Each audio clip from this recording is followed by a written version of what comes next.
عبداللہ بن ابی اوفا رضی اللہ تعالیٰ عنہ سے مروی ہے کہ خندق کے دن رسول کریم صلی اللہ تعالیٰ علیہ وآلہ وسلم نے مشرکین کے خلاف یہ دعا مانگی: اللہم منزل الکتاب سریع الحساب اللہم اہزم الاحزاب اللہم اہزمہم وزلزلہم۔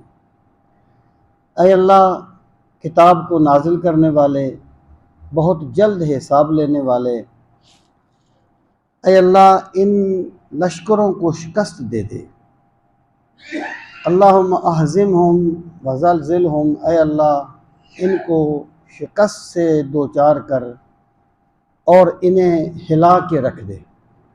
یعنی مراد یہ ہے کہ رسول کریم صلی اللہ تعالیٰ علیہ وآلہ وسلم کوئی بھی موقع ہوتا، وہ خوشی کا موقع ہو، وہ کوئی ایسا موقع ہو جس میں عموماً انسان گھبرا جاتا ہے، صبح ہو شام ہو، تو رسول کریم صلی اللہ تعالیٰ علیہ وآلہ وسلم ہمیشہ اپنے رب سے دعائیں مانگتے رہتے تھے۔